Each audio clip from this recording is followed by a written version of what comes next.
Buenas tardes, buenas noches a todos y a todas. Y vamos a dar comienzo a la ceremonia de inauguración del curso académico 2009-2010 del Instituto de Estudios Sociales Avanzados del IESA. Mi nombre es Eduardo Moyano, soy el director del IESA y quiero que mis primeras palabras sean de agradecimiento a todos los que habéis tenido la gentileza de venir esta noche aquí, acompañarnos en esta ceremonia y dedicarnos parte de vuestro tiempo a compartir con nosotros este rato. Quiero especialmente dar unas palabras también de saludo y de agradecimiento a Manolo Pérez Ciruela, que está aquí con nosotros, que ha sido el director del instituto durante mucho tiempo y fundador del centro y, por tanto, al tenerlo aquí con nosotros, que ha hecho un esfuerzo también grande en venir, quiero también que mis palabras sean de agradecimiento también para él y de reconocimiento a todo su trabajo. Y también quiero expresar el agradecimiento al Ayuntamiento de Córdoba por la cesión de este bellísimo salón de mosaico que nos permite que la ceremonia se haga en un recinto lo suficientemente amplio como para dar cabida a todas las personas que habéis venido con nosotros, ya que nuestro edificio del IESA no reúne condiciones de espacio como para absorber y acoger como corresponde a todas las personas que habéis venido hoy. Bien, el acto central de la ceremonia es la conferencia de Joaquín Estefanía, a quien agradezco su disposición al haber aceptado nuestra invitación y cuya presentación correrá a cargo de nuestro compañero y amigo Antonio Titos Moreno, que es catedrático de Economía y director del Departamento de Economía, Sociología y Política Agraria de la Universidad de Córdoba. Le quiero dar también las gracias a él por acompañarnos y haber aceptado el hecho de presentar al conferenciante. Antes de dar comienzo a la conferencia, me vaya a permitir que dedique unos minutos a exponer el sentido que tiene esta ceremonia para nosotros, para el IESA, exponer los objetivos del Instituto, la misión del IESA como centro público de investigación y a expresar el interés y la utilidad que desde nuestro punto de vista tiene la sociología para conocer la complejidad de los problemas sociales. En tiempos de crisis como los actuales, creemos que es más necesario que nunca analizar con rigor lo que está pasando. No solo analizar las causas que lo han provocado, tarea sobre todo de los economistas, aunque no solo de ellos, sino también medir sus efectos en la sociedad, puesto que la crisis se manifiesta de un modo claro y contundente de muchas formas y en diversos ámbitos de la vida social. Incremento del desempleo, aumento de las desigualdades, reactivación de las situaciones de pobreza en las familias, quiebra de la cohesión social, disminución de los recursos destinados a las políticas públicas, etc. En ese contexto, creemos que la sociología tiene mucho que decir y centros como el IESA pueden contribuir a analizar los efectos de la crisis, ya que gracias a la información que obtenemos de nuestros estudios disponemos de un amplio y valioso conocimiento de la sociedad, dándonos la posibilidad de introducir racionalidad en el discurso social y político. Nuestro carácter de centro público nos hace incorporar, además, un valor añadido a la misión del IESA, ya que entre nuestros objetivos está precisamente ofrecer propuestas para resolver los problemas sociales y orientar las políticas en los distintos ámbitos de las administraciones públicas.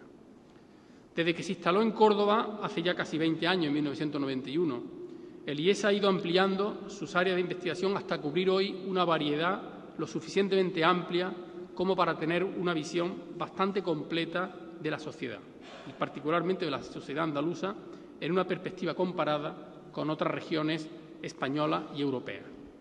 Nuestra experiencia en el ámbito de los estudios de opinión pública sobre áreas temáticas muy variadas, medio ambiente, desarrollo rural, salud, nuevas tecnologías, pobreza, exclusión, juventud, mujer, discapacidad, vivienda, turismo, etcétera, avalan al IESA para ofrecerse como centro de referencia a la hora de desarrollar foros de debate sobre los problemas que afectan a la sociedad española en general y a la andaluza en particular. El IESA es un instituto plenamente integrado en su entorno, ya que una parte importante de nuestra actividad está orientada a responder a la demanda de las instituciones, tanto públicas como privadas, lo que nos da nuestra singularidad como centro de investigación aplicada.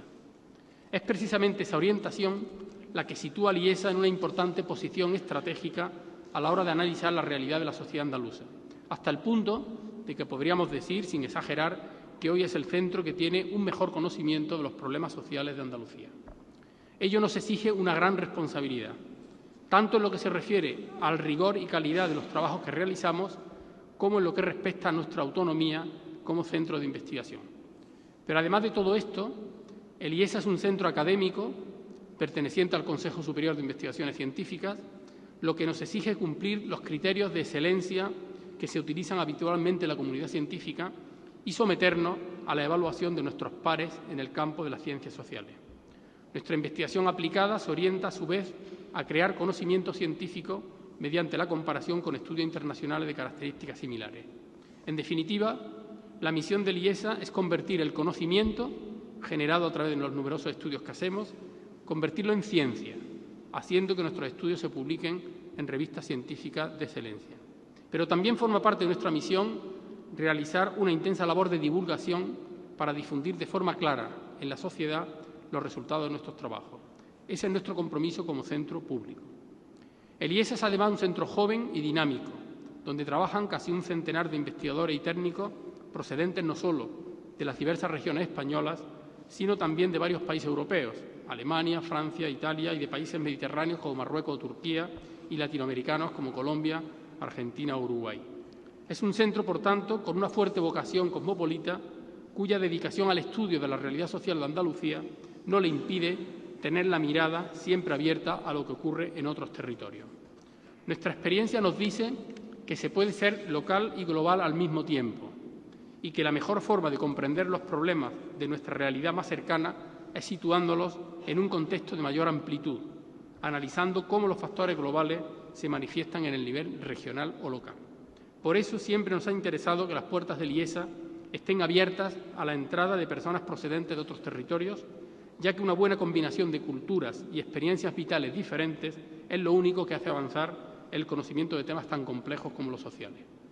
Creemos que la existencia del IESA introduce un valor añadido a las ciencias sociales en Andalucía, complementando la labor docente e investigadora de las universidades en este campo. Nuestros investigadores colaboran estrechamente con las universidades andaluzas, participando en programas de doctorado y en proyectos conjuntos de investigación. El IESA es finalmente, y con esto termino, un excelente ejemplo de colaboración institucional. En efecto, su vinculación a la agencia estatal CSIC, Consejo Superior de Investigaciones Científicas, lo convierte en un centro integrado en la Administración del Estado. Su naturaleza como centro mixto, mediante convenio con la Junta de Andalucía, lo engarza fuertemente en la comunidad autónoma andaluza, orientando gran parte de sus actividades hacia la realidad de nuestra comunidad autónoma. Su ubicación en un edificio histórico, propiedad del Ayuntamiento de Córdoba, el edificio Salus Infirmoro, aquí en este entorno, le da una fuerte presencia en la ciudad y lo compromete con ella y con su provincia. La historia del IESA demuestra que se pueden hacer las cosas bien cuando hay voluntad de cooperación entre las instituciones y demuestra también que desde un centro público se pueden desarrollar con eficiencia estudios rigurosos y de calidad científica que además sean de utilidad para el conjunto de la sociedad. Abordamos el curso 2009-2010 con una ilusión renovada y con el compromiso de continuar apostando por la sociología pública a partir de los 3 pilares antes señalados: conocimiento, ciencia y divulgación. Estamos convencidos de que es una forma útil de contribuir a un mejor conocimiento de los problemas sociales. Muchas gracias por vuestra asistencia y vamos a dar paso al acto con la presentación del conferenciante a cargo del profesor Antonio Titos Moreno. Antonio.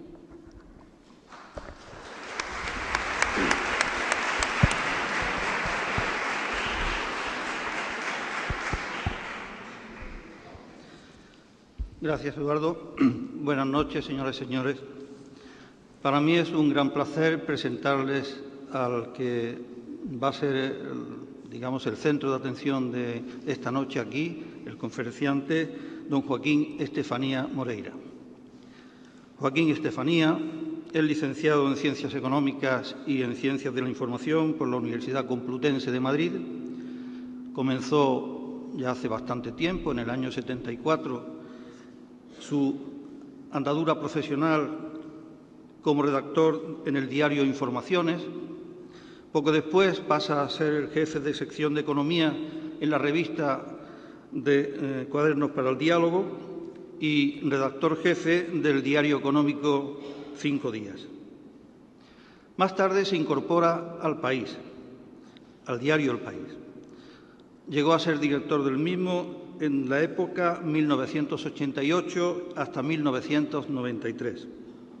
Cuando dejó de ser director, pasa a ser director de opinión de ese mismo periódico y desde 1993 a 1996 es director de publicaciones del Grupo Prisa.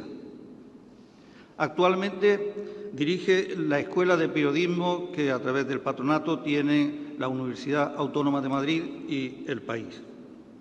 Pero sigue escribiendo artículos y sigue escribiendo libros. Sigue escribiendo artículos semanalmente. Sabemos que tiene una columna de opinión económica también en el diario El País y ha escrito una quincena de libros aproximadamente, a los que me referiré más tarde. Desde el año 2007 dirige también el informe sobre la democracia en España que patrocina la Fundación Alternativas. Por lo que respecta a premios, tiene el Premio Europa de Periodismo por su defensa de las libertades democráticas al frente del diario El País, y tiene también el Premio Joaquín Costa de Periodismo por los trabajos que ha realizado sobre la deuda externa en Iberoamérica, en la América Latina. Es miembro, por otra parte, del Consejo Rector de la Fundación Nuevo Periodismo Iberoamericano, que preside Gabriel García Márquez. Decía anteriormente que tiene una amplia bibliografía. Comenzó en el año 77 a editar su primer libro. Los primeros libros, a partir del 77, son más bien de contenido sociopolítico, que es El socialismo de Estado, La revolución de octubre. Esos son sus primeros libros. Luego pasa ya a hacer libros de corte más económico: La nueva economía, la globalización, el capitalismo, el nuevo espíritu del capitalismo, La cara oculta de la prosperidad, La mano invisible, y el último libro que publica es La larga marcha, medio siglo de política económica entre la historia y la memoria, que publica en el 2007. Poco antes de entrar a este salón me comentaba que está escribiendo otro libro que publicará próximamente sobre todo lo que está pasando, que no es poco. Las últimas cuestiones sobre las que centra su interés, o al menos eso se deduce de los artículos que escribe, pues son, digamos, bastante variopintas. Yo les decía, bastante esotéricas también y muy variadas, ¿no? Yo voy a hacer referencia a los 3 últimos artículos que ha escrito. Están muy recientes. El 27 de septiembre pasado escribía Caída de los mitos, en donde glosa el cambio que a su juicio se ha producido en el Fondo Monetario Internacional, que en poco tiempo, a su juicio, dice, que ha pasado de ser el tarro de las esencias de la ortodoxia y de una manera neoliberal y conservadora de entender el mundo a ser una institución básicamente keynesiana. Otro artículo reciente, Retorno al pasado, que es del 4 de octubre, trata sobre la sinrazón de las compensaciones económicas tan extraordinarias, tan astronómicas, que hacen los bancos a sus directivos. Y otro artículo que me llamó mucho la atención, lo titulaba «Vuelve el Bancor», es de 11 de octubre, es el último que ha escrito. En él se pregunta que si ahora que vuelve Keynes también sería posible que volviera aquella idea que tuvo Keynes de una moneda internacional, el Bancor, que sustituyese al dólar. Bien, yo sé que la presentación se queda corta porque su currículum es mucho más amplio, pero tampoco quiero extenderme más. Yo creo que no se trata de que me oigan a mí, sino que lo oigamos todos a él, contándonos lo que él cree que va a ser el mundo después del crack, que es la conferencia con la que ahora nos va a amenizar seguramente. Muchas gracias.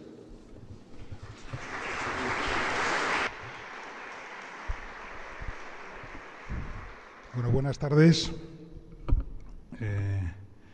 En primer lugar, me gustaría agradecer a los responsables del IESA CSIC de Córdoba la invitación para dirigirme a ustedes esta tarde en la persona de Eduardo Moyano y en la persona también de Manuel Pérez Ciruela, que fue realmente la primera persona que se puso en contacto conmigo para ofrecerme dar esta charla. Y también le agradezco a Antonio Titos la presentación que ha hecho, que no es muy corta, sino muy larga, ¿no? Y, por supuesto, es decir, les tengo que agradecerles mucho a ustedes que estén aquí, sobre todo compitiendo como tenía que competir con el fútbol y compitiendo también con la presencia del vicepresidente Manuel Chávez, que creo que está también aquí en Córdoba dando otra conferencia, probablemente similar en el tema o parecida a esta que yo les voy a dar aquí, ¿no? Así que les agradezco francamente que estén aquí conmigo, ¿no? Claro, algunos de los temas que ya ha mencionado mi presentador sobre los últimos artículos podrían dar lugar a un debate, pero yo creo que los podré reconducir de alguna manera, aunque sea colateralmente, en la charla que les voy a dar a continuación y que espero que no les aburra mucho, ¿no? Parto en ella de una característica de esta crisis que para mí es central, ¿no?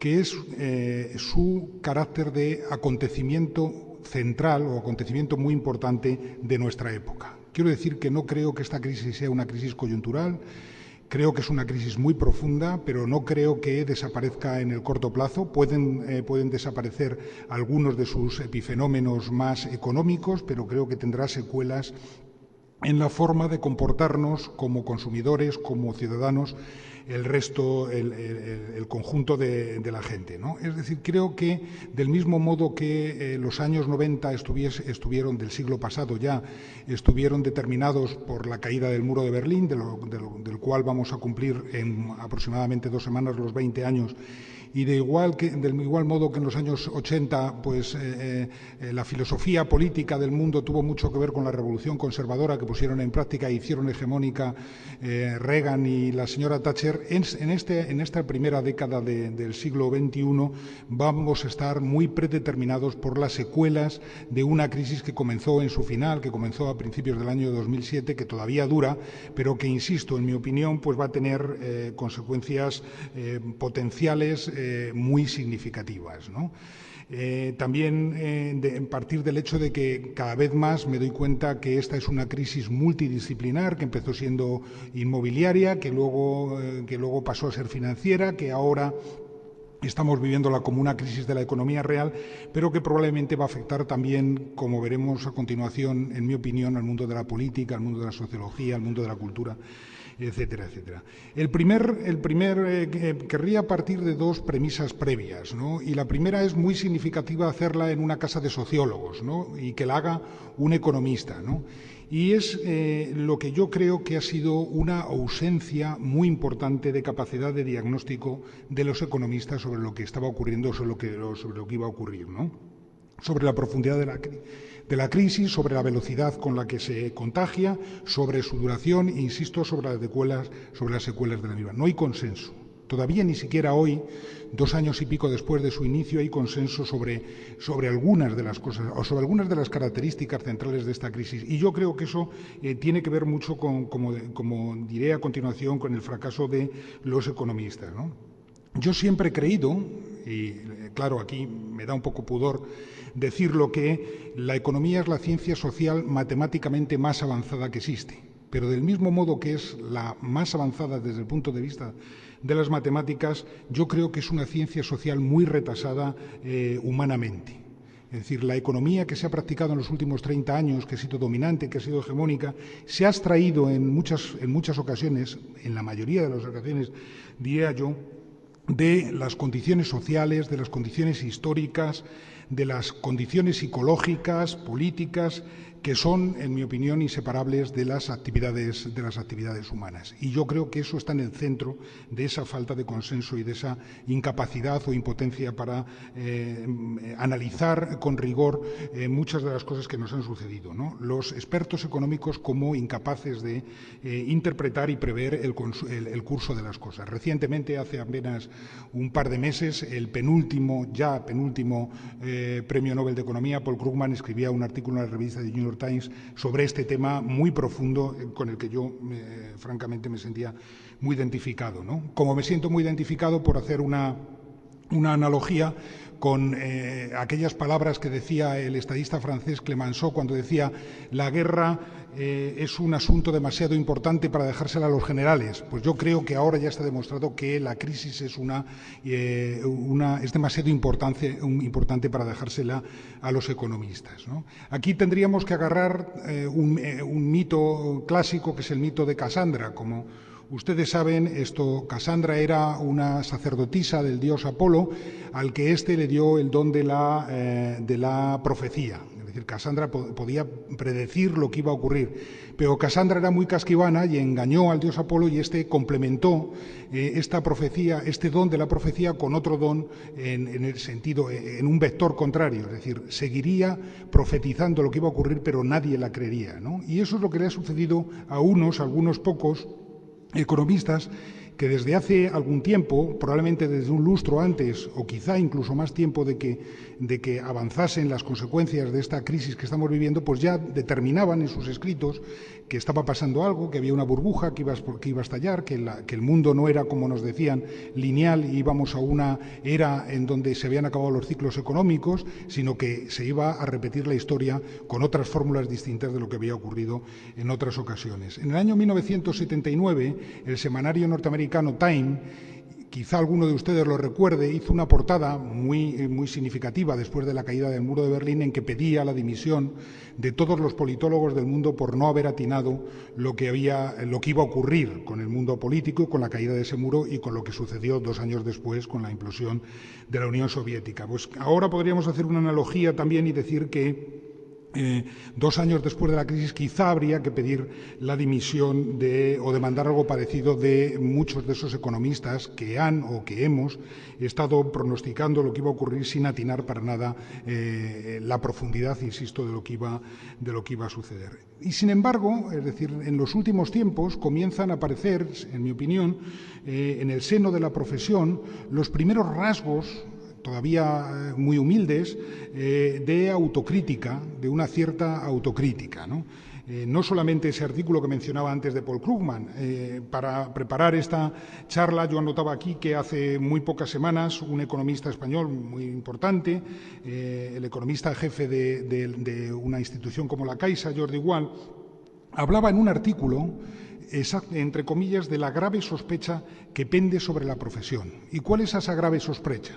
Pues la tesis de que la ciencia económica habría contribuido con sus ideas equivocadas a la debacle sobre el desarrollo de esta crisis. Es decir, que o bien esa doctrina económica ignoraba los factores claves de la economía y era su versión más benévola, o bien, o lo que es peor, y lo decía un economista poco sospechoso de veleidades ideológicas, excluían algunos de esos factores claves en su análisis por motivos ideológicos, para propiciar una determinada agenda política y económica favorable a una desregulación del mundo económico, que es lo que ha sucedido, ¿no? Hay otro politólogo, porque no es un economista, muy conocido por ser autor de la mejor biografía que se ha escrito de Keynes, Robert Skidelsky, que hace muy poco tiempo publicó un libro que, por cierto, creo yo que estará en las librerías españolas en los próximos días, que se titula precisamente El regreso de Keynes, que insiste mucho en esta idea del fracaso de la ciencia económica como una fuerza matriz que explica el desarrollo de la crisis económica que estamos viviendo, ¿no? Dice Skidelsky que esta crisis representa, en su opinión, uno de los fracasos más violentos de la vida económica en los últimos 100 años, nada menos que en los últimos 100 años, ¿no? Y dice, la causa principal de la presente crisis se encuentra en el fracaso intelectual de la economía. Fueron, insisto, las ideas equivocadas de los economistas dominantes las que legitimaron la desregulación de las finanzas, la desregulación de la economía, y fue precisamente esa desregulación abusiva de las economías y de las finanzas la que produjo los abusos que se han dado luego y que están en el origen de esta crisis. Dice Skidelsky que cuando algo va mal, el primer instinto que tenemos todos es buscar culpables, buscar chivos expiatorios, ¿no? Y en la crisis, pues todos hemos hablado de la culpa de los banqueros, de la culpa de las agencias de calificación de riesgo, de la culpa de los organismos reguladores que no atinaron tampoco lo que iba a suceder, de los bancos centrales que no aplicaban una política monetaria tal como nosotros entendíamos que debían aplicarla para salir de la crisis, de los propios gobiernos, etcétera, etcétera. Y dice, solo pasamos a culpar a las ideas cuando resultó evidente que aquellos responsables, aquellos banqueros centrales, aquellos gobernantes, no eran excepcionalmente corruptos, no eran excepcionalmente incompetentes ni avariciosos, sino que estaban actuando sobre lo que creían ser unos sanos principios y que luego se demostró que no lo eran, ¿no? Y Skidelsky insiste en que solo insistiendo, ahondando en las fuentes de los errores puede señalarse los sistemas que dieron lugar a los mismos, ¿no? Es decir, que para comprender la profundidad de lo que nos está sucediendo en estos momentos planetariamente, tenemos que ir más allá del juego de las culpas, que es interesante pero que no es central. Es decir, porque en el origen de todas estas dificultades pues no estuvieron los fallos de competencia o los fallos de carácter, sino las ideas, ¿no? Como ustedes saben, Keynes dijo: las ideas de los economistas y de los filósofos de la política determinan en última instancia las prácticas de los políticos. Cuando los políticos practican su política, no saben muchas veces que están siendo rehenes seguramente de algún economista que ya murió, pero que dejó esas ideas en sus libros y en sus artículos, ¿no? Pues en buena parte, insisto, mi tesis, yo comparto esta tesis, que la crisis actual es en gran medida el fruto de un gran fracaso intelectual de la economía dominante. Podría citarles otros libros, otros textos que en el mundo de la economía están apareciendo ahora con ideas muy parecidas a estas. Otro premio Nobel de Economía, Akerlof, con otro economista que todavía no lo es, pero que probablemente lo será en el futuro, Robert Shiller, ese personaje que inventó el concepto de la exuberancia irracional de los mercados, de las que luego se apoderó el señor Greenspan, ha escrito un libro que está afortunadamente teniendo mucho éxito en el mundo editorial, que se titula Animal Spirits, en donde también, es decir, desarrolla esta idea de que los ciudadanos nos sentíamos respaldados y nos sentíamos seguros por una teoría económica que nos convencía de lo mismo, y las cosas, desde luego, no han sido así, ¿no? No voy a insistir mucho en ello, ¿no? Decía que partía de dos ideas previas. La primera es esta, la falta de consenso sobre los orígenes y sobre el desarrollo de la crisis. La segunda está directamente o muy vinculada a esta. Es el hecho de que, si esto que yo estoy diciendo es cierto, hay una burbuja previa, hay una burbuja mucho más antigua que la burbuja inmobiliaria, que la burbuja financiera, que la burbuja tecnológica en el mundo de la economía, que es la burbuja epistemológica, la burbuja del conocimiento, esa burbuja economicista que ha hecho en muchos casos que pretendiésemos interpretar la economía como decía antes, como un sistema puramente cuantificable, puramente abstracto. Yo he visto a un profesor macroeconómico en la Universidad de Verano de Santander este verano hacer una fórmula matemática en una pizarra y decir: esto es México, señores.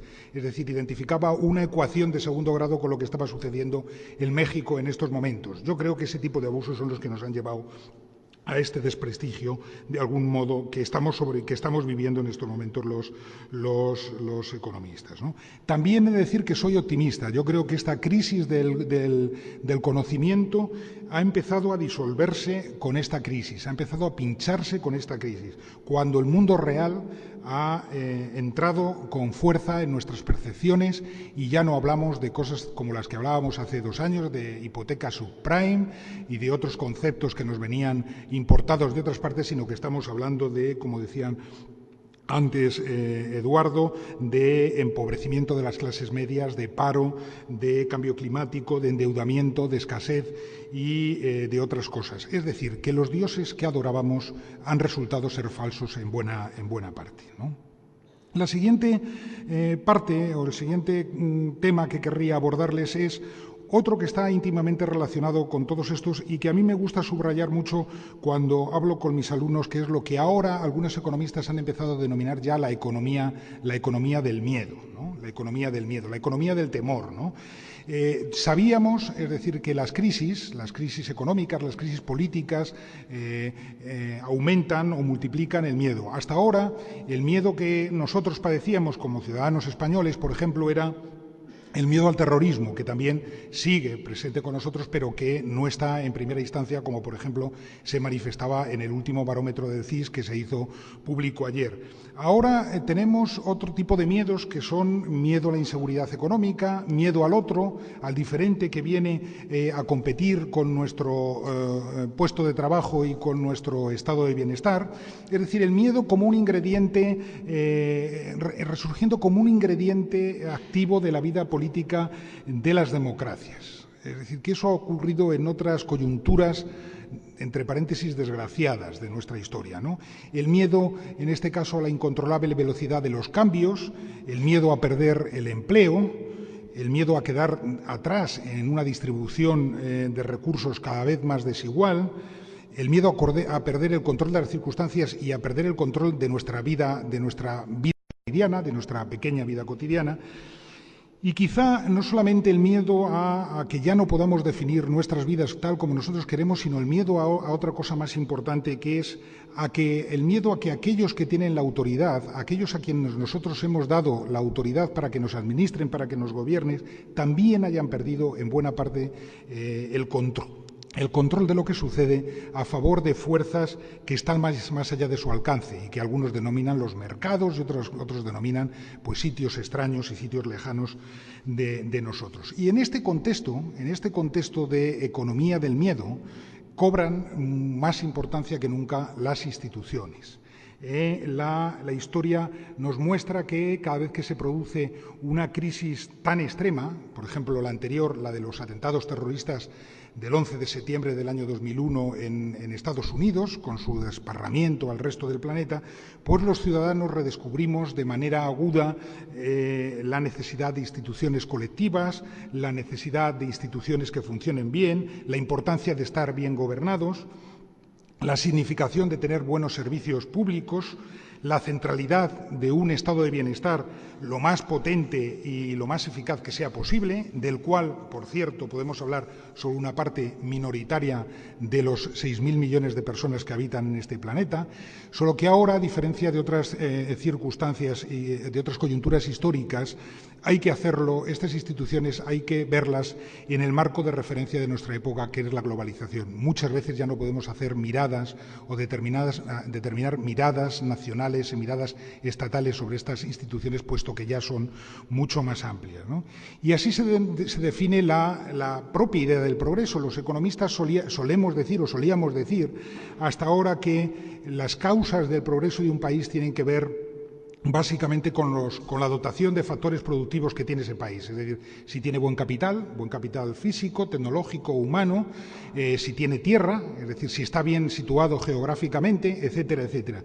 Eso es lo que se denomina ahora el hardware de la economía, pero ha adquirido también mucha importancia el software de la economía, las instituciones, ¿no? La calidad de las instituciones. Las instituciones, cuando funcionan bien, reducen la incertidumbre, y eso es lo que nos dice la historia de las crisis económicas. Y este temor a lo desconocido, lo menciono simplemente de paso aquí, esto estimula el cambio de paradigma económico en cada circunstancia que se da, ¿no? Y ahora estamos viendo cómo el Estado vuelve a tener un lugar en el mundo, cómo se siente la necesidad de nuevas regulaciones contra los abusos que se han producido y contra aquellas personas que han convertido en una buena parte el mundo de las finanzas en una especie de casino universal, lo cual todo esto significa el retorno a la política, ¿no? Cuando hay dificultades se redescubre para qué sirve un Estado firme y con poderes.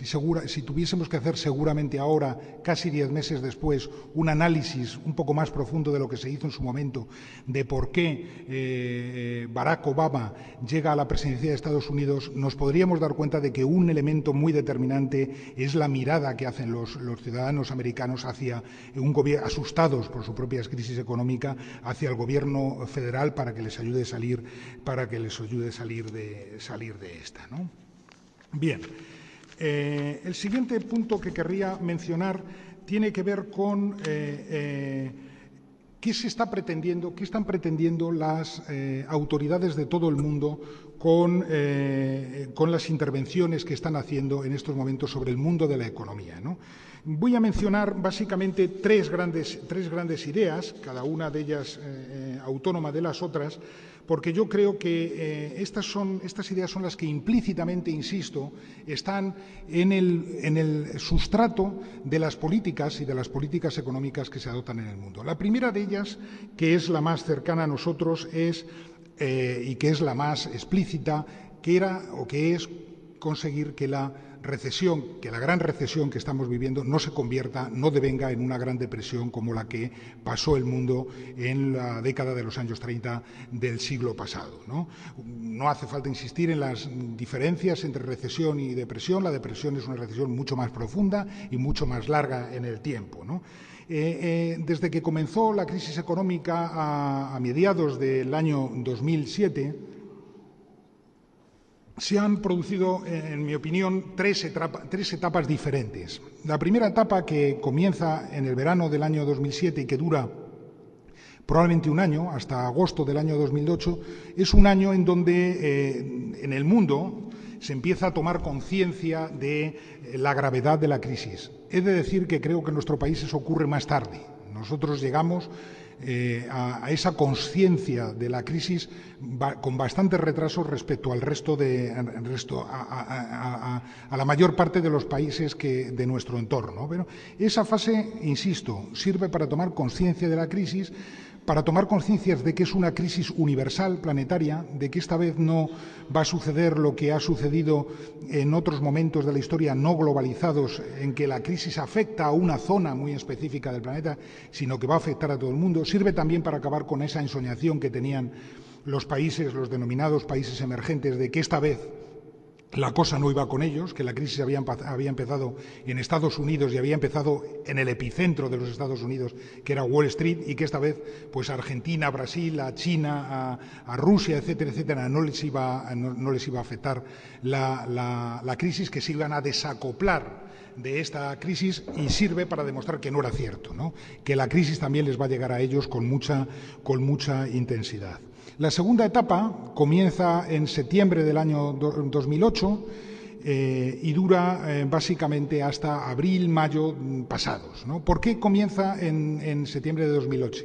Ese es el momento peor de la crisis. Y aquí hay un acontecimiento que ahora se acaba de conmemorar, por decirlo de alguna manera, que es la quiebra de un banco de inversión americano, Lehman Brothers, que establece, que genera el pánico por contagio en todas partes del mundo. Si un banco tan importante como Lehman Brothers, que era el cuarto banco de inversión de Estados Unidos, es capaz de quebrar sin que le ayuden las autoridades americanas, todo puede ocurrir en cualquier parte del mundo. Son los meses del otoño del año pasado y del primer trimestre del año pasado en donde efectivamente se produce pánico en el sector financiero. Todos nosotros oímos hablar de que los bancos están aterrorizados y de ese terror no se prestan dinero unos a otros, y por supuesto no prestan dinero tampoco al resto de las familias o de las empresas. Es un momento en que algunas partes del mundo, no tanto aquí en nuestro país, que todavía nos hemos librado, por lo menos por el momento, de ese problema, en donde la gente empieza a tener también inquietud sobre sus propios ahorros y se producen salidas del dinero de los bancos. La gente guarda el dinero en cajas fuertes y en sitios inverosímiles. Es decir, es el peor momento de esta crisis. Y dura, insisto, pues unos meses, dura 2 o 3 trimestres, hasta abril, mayo de este año. Esos son los meses en donde alguien denominó los meses de la tormenta perfecta, donde casi todo parecía que podría ocurrir, que en algunos países fueron el último trimestre de 2008 y en otros el primer trimestre del año 2009, ¿no? Y la tercera etapa, que es la que estamos ahora desde hace unos meses, en la cual parece haber desaparecido el escenario más catastrófico de una implosión del sistema financiero. Parece que eso ya no se va a producir porque, exceptuando el caso de Lehman Brothers, en todos los otros casos en donde los bancos han tenido un problema, los bancos grandes han tenido un problema, las autoridades han intervenido inmediatamente, es decir, para corregirlo y para que no se produzca ese pánico. Todavía este fin de semana el gobierno holandés intervenía un pequeño banco, es decir, rezagado de estos problemas, y daba una lección más de cómo parece que si se producen este tipo de dificultades financieras, las autoridades van a acudir siempre a la ayuda de estos grandes bancos, ¿no? Y, en definitiva, a la ayuda de los ahorros depositados en estos grandes bancos. Y, sin embargo, es decir, habiendo desaparecido estos problemas financieros, estamos inmersos en mayor o menor medida en la fase de una inquietud, de una crisis importante, de una recesión importante en la economía real. En los temas relacionados con el desempleo, en los temas relacionados con el poder adquisitivo de cada uno de nosotros, con el endeudamiento, etcétera, etcétera. Es decir, estamos mal, lo que sabemos es que estamos mal, estamos en una recesión, pero ya no tenemos esa sensación que se tuvo en algún momento en el pasado más o menos inmediato de que el mundo se acababa, ¿no? Y aquí es a donde surge toda esa teoría, en la que no voy a entrar en estos momentos, de los brotes verdes, es decir, de si lo peor ha pasado, lo peor ha dejado de pasar. Yo avanzaré que yo creo que todavía en nuestro país no hemos tocado fondo, seguramente no vamos a decrecer tanto como hemos decrecido en el pasado inmediato, pero una sociedad no puede mantenerse sana con un 20% de paro de su población activa, aunque no voy a entrar en este problema, simplemente lo menciono, ¿no? Y en estos momentos estamos en ese debate que nos gusta tanto a los economistas, que es el debate de qué tipo de salida tiene esta crisis, si tiene la salida en forma de V, es decir, como ustedes saben, es decir, en donde la economía cae hasta el fondo, pero luego se recupera inmediatamente y vuelve a donde estaba, o vamos a tener una crisis en forma de L, de manera que caemos verticalmente y nos quedamos aquí abajo muchísimo tiempo, o si la salida va a tener la forma de U, es decir, que es quizá la más verosímil en estos momentos, es decir, que hemos bajado mucho, que vamos a estar bastante tiempo aquí abajo, pero que luego volveremos a recuperar, y ahora, pues muy recientemente, los economistas más sofisticados están hablando de la salida en W, ¿no? De forma que, pues hemos bajado mucho, podemos subir, pero esta subida será artificial y volveremos a bajar para no sé qué. Bien, lo dejo aquí, es decir, simplemente para mencionarlo, ¿no? Decía, tres cosas han intentado las autoridades de todo el mundo. La primera era que una recesión no se convirtiese en una depresión. La segunda, que una crisis económica no devenga en una crisis social y mucho menos en una crisis política, como sucedió en otros momentos de la historia, como sucedió en las dos décadas de los años 1919 a 1939 de tan infausta memoria, ¿no? Pero yo no pretendo ni mucho menos comparar aquellas dos situaciones como veremos a continuación, pero sí que hay algunos elementos que empiezan del mismo modo, es decir, estancamiento económico, desencanto y anomia social, irritación social, conflictos sociales, pesimismo ambiental, pesimismo político, etcétera, etcétera. Aquí ahora tenemos, afortunadamente, tres o cuatro grandes diferencias muy centrales y muy importantes entre lo que está pasando ahora y lo que sucedió en la Gran Depresión de los años 30 del siglo pasado. La primera respuesta, la primera diferencia es la distinta calidad de las respuestas que han dado los gobiernos ahora y que dieron entonces. Afortunadamente, a pesar de todas esas cosas, los economistas y la economía ha mejorado mucho en este último siglo, y los gobiernos, pues en este caso, se pusieron mucho antes que en la década de los años 30 a dar respuestas monetarias, es decir, a hacer bajar los tipos de interés, a dar respuestas fiscales, a hacer políticas de estímulo, aunque haya habido diferencias sustanciales entre unas partes del planeta y otras, y entre la velocidad y la rapidez con la que tomaron algunas medidas de estas las administraciones americanas y la tardanza y la lentitud con la que las hemos tomado en determinadas ocasiones los europeos. La segunda diferencia importante con la Gran Depresión es ideológica. Ahora no hay una alternativa ideológica como en los años 30.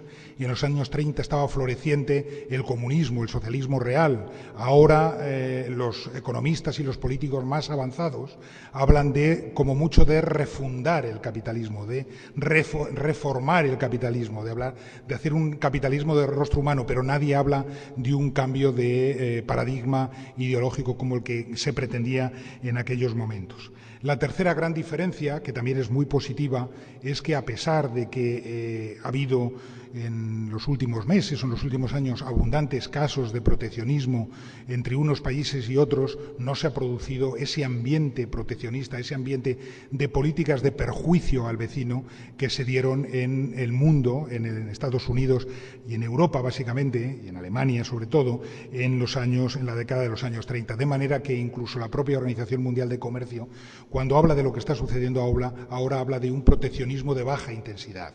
Es decir, que existen los casos proteccionistas, pero que no tienen la importancia y la radicalidad y la generalidad que tuvieron en los años 30. Seguramente un ejemplo importante de proteccionismo en estos días es el que estamos teniendo sobre qué sucede con la fábrica de Opel en Figueruelas, en Zaragoza, en relación con lo que están haciendo esta misma fábrica en otras partes del mundo, ¿no?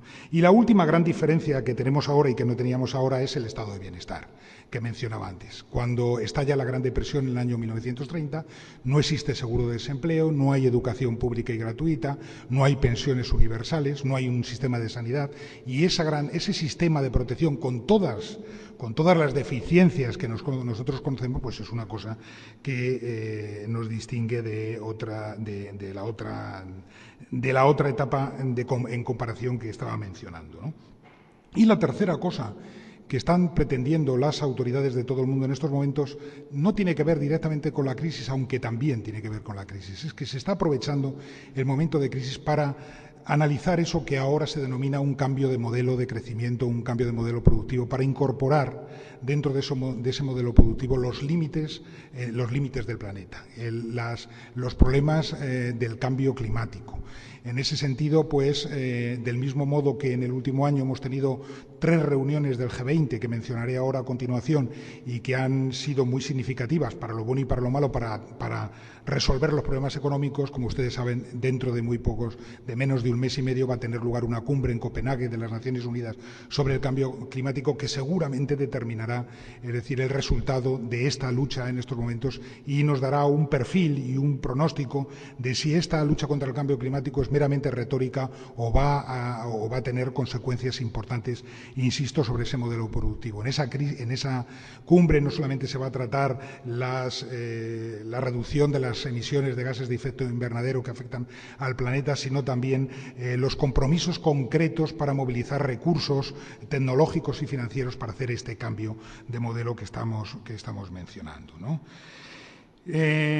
Otro punto que querría mencionarles, ¿no? Los métodos para salir de la crisis. En primer lugar, me gustaría hablarles un momento de los escenarios, que son estas formaciones G que se han puesto de moda ahora, ¿no? A donde se analiza y se intenta arreglar los problemas del mundo. El G8, el G20, antes el G5, etcétera, etcétera, ¿no? Bueno, como ustedes saben, estas instituciones son instituciones inorgánicas, son instituciones que se forman por cooptación de unos países sobre otros, nadie los elige, con cuestiones tan paradójicas como que cuando uno pertenece a una de estas formaciones y un país crece más que cualquiera de los que ya pertenecen a una de ellas, ese país que se ha quedado atrás no abandona la institución G, sino que se incorpora el país nuevo. Y entonces el G20 en estos momentos está compuesto por 22 naciones. Se ha incorporado España y se ha incorporado Holanda. El G7 en estos momentos es un G8 porque incorporaron a Rusia, ¿no? Entonces aquí surge una primera pregunta, es decir, ¿es verdad que las formaciones G, el G20, el G8 son más eficaces o parecen ser más eficaces para arreglar los problemas económicos que, por ejemplo, ejemplo, las Naciones Unidas, que es una institución orgánica en la que están representando todas las naciones del mundo, etcétera, etcétera. Y aquí se plantea un problema de eficacia versus legitimidad, ¿no? En el sentido de que la ONU, las Naciones Unidas, tienen toda la legitimidad, pero no tienen eficacia por su carácter burocrático, etcétera. Las formaciones G son más eficaces, o por lo menos por ahora son más eficaces, pero no tienen legitimidad de origen para arreglar todos estos problemas. Y en estos momentos, seguramente más que en ningún otro momento de la historia reciente, nos podemos acordar en mi opinión, el mejor presidente que ha tenido la Comisión Europea desde que existe, que fue el francés Jacques Delors, que hace muchos años ya, antes de que hubiese ninguna crisis en el horizonte y antes incluso de que empezásemos a hablar de globalización, pidió que se crease una especie de Consejo de Seguridad Económica en el seno de las Naciones Unidas para arreglar los problemas económicos. Si se hubiera creado ese Consejo de Seguridad Económica al modo y manera del Consejo de Seguridad que resuelve los conflictos bélicos, decía Delors, no estoy hablando de un Consejo de 5 potencias con derecho a veto, sino de un Consejo de Seguridad Económico en que intervengan todas las zonas del mundo, seguramente no hubiéramos llegado a este problema que tenemos en estos momentos y que se manifiesta en cosas muy primarias pero muy importantes. En el mes de junio pasado, casi ninguno de ustedes lo recordarán, se convocó un pleno de las Naciones Unidas para hablar al más alto nivel, lo he apuntado aquí textualmente, sobre la crisis financiera y económica mundial y sus efectos sobre el desarrollo. Pues bien, tuvo lugar en Nueva York, en la sede de Naciones Unidas. Apenas acudió una treintena de jefes de Estado y de Gobierno, casi todos de países emergentes y de países del tercer mundo. No estuvo Obama, no estuvo ningún representante de la Unión Europea, el representante del Gobierno español era la secretaria de Estado de Cooperación y no se le hizo ningún caso a la ONU para arreglar este tipo de problemas. Y, sin embargo, de aquella conferencia de Naciones Unidas nació un documento central en estos momentos para estudiar la crisis económica, que es lo que se ha denominado el informe Stiglitz, que tiene el nombre de otro premio Nobel de Economía, Joseph Stiglitz, que presentó a la Asamblea Plenaria de Naciones Unidas un informe sobre la situación de la crisis económica y que por primera vez que yo conozca vinculaba esa crisis económica con consecuencias políticas muy determinantes, ¿no?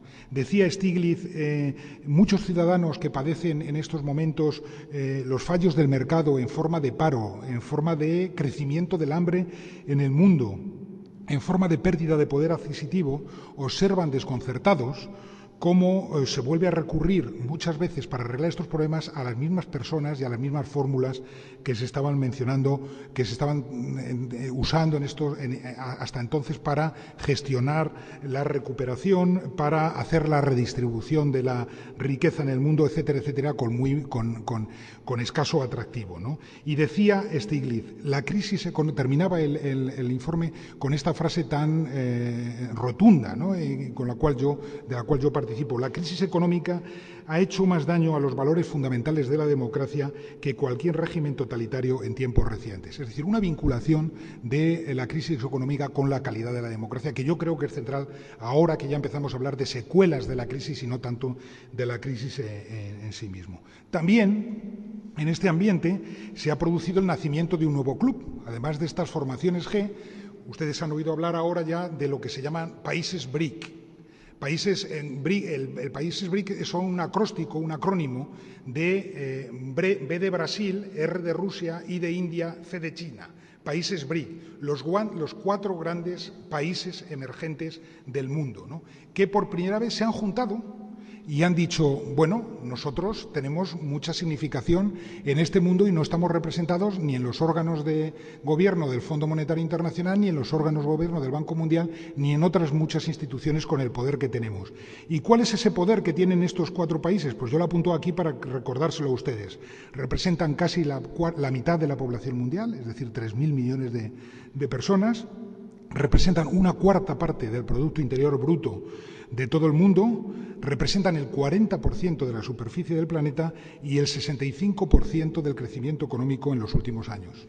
Cada uno de estos porcentajes sirve para hacer comparaciones de lo disímiles que son las cosas, ¿no? Es decir, 4 países que tienen la mitad de la población mundial, pero solamente una cuarta parte del Producto Interior Bruto, un 40% de la población, pero sin embargo están dando más del 60% del crecimiento económico. Entonces, estos 4 países toman conciencia de su poder, se reúnen en Rusia, se reúnen los primeros mandatarios de estos países y deciden por primera vez aparecer como un lobby que va a trabajar de manera permanente para defender sus intereses en estas instituciones que he mencionado, y son precisamente los que ahora andan dando la vuelta a la posibilidad de eliminar todas las ventajas que tiene para Estados Unidos tener el dólar como reserva política, como reserva de divisas mundial, y crear una cesta de monedas, que fue lo que Keynes hace ya 60 años denominó el Bancor, ¿no? Decía que métodos para salir de la crisis. Lo primero, los escenarios en donde se están produciendo. En segundo lugar, los métodos, los instrumentos. El instrumento de las políticas transversales. Vamos a ver, nosotros acabamos de ver cómo Obama, un presidente demócrata negro, acaba de reelegir como presidente de la Reserva Federal. Es decir, el hombre que determina los tipos de interés de Estados Unidos, y a través de los tipos de interés de Estados Unidos, los de todo el planeta, a un republicano como Ben Bernanke. Es decir, están trabajando conjuntamente. Vemos cómo el presidente francés Sarkozy, el conservador, tiene en su gobierno a varios ministros, exministros y exdirigentes del Partido Socialista.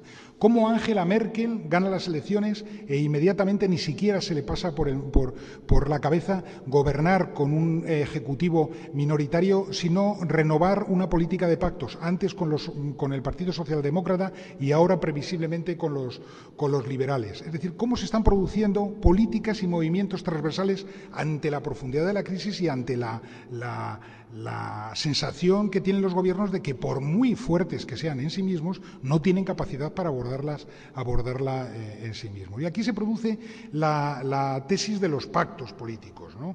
Bueno, yo creo que insisto, hay una especie de pacto global implícito, que algunos han llamado una especie de New Deal global, es decir, que sería una especie de revisión también muchos años después de lo que dentro de Estados Unidos consiguió el presidente Roosevelt, que son las políticas que hasta ahora nos han sacado en lo que se ha podido de esta crisis que estamos padeciendo. ¿Cuáles son esas políticas? Las que mencionaba antes. Primero, ningún banco grande va a caer. Es decir, vamos a aguantar con dinero público todos los bancos, es decir, para que no se produzca el pánico que se produjo también en la América profunda en los años 30. No se va a producir ningún tipo de quiebra o de crash de ese sistema bancario. ¿Cómo se va a hacer esto? Pues en una parte a través de nacionalizaciones.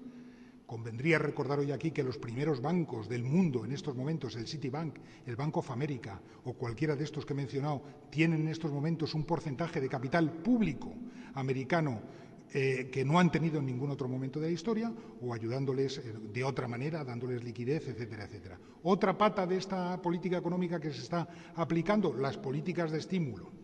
Es decir, como tan keynesianas, es decir, como la inversión privada en estos momentos no tira, es necesaria la inversión pública y la ayuda pública para sacar a las economías del letargo que están viviendo. Esta es una política económica que básicamente en su letra grande se está aplicando en mayor o menor medida en todas partes del planeta, gobiernen gobiernos conservadores o gobiernos socialistas, da lo mismo, todo el mundo está aplicando este mismo de políticas. Y tercera pata, que también la mencionaba de paso antes, evitar en lo que se pueda las políticas de perjuicio al vecino, las políticas proteccionistas, ¿no?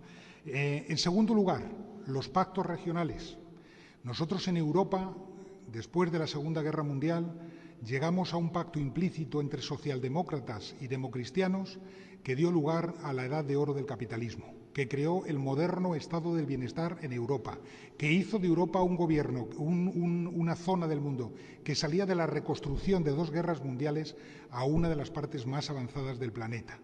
Pues hay que reconstruir de alguna manera ese pacto. Ese pacto se ha quedado obsoleto en buena parte, porque el mundo de la Unión Europea de hoy no tiene nada que ver con el mundo de la Unión Europea de la posguerra. Ahora somos 27 países dentro de la Unión Europea. Hace 30 años éramos 6 países. En estos momentos tenemos un factor de migración que no teníamos en aquel momento. Tenemos un problema de envejecimiento de la población activa que no teníamos ese problema. Con todos estos mismos reconstituyamos ese pacto regional. Y por último están los pactos nacionales, ¿no?, que son los pactos que se necesitan para esas célebres reformas estructurales que todos los países necesitan para cambiar de modelo de crecimiento, ¿no?, y que son muy importantes, que no son muy importantes, como se dicen, para salir de la crisis. Para salir de la crisis se necesitan medidas urgentes, medidas telúricas. Las reformas estructurales son importantes para el momento en que salgamos de esta crisis, que será más temprano que tarde, y podamos volver a adquirir una velocidad de crucero y de crecimiento como en otros momentos de la historia, y que si no las hacemos no va a ser posible hacerlas.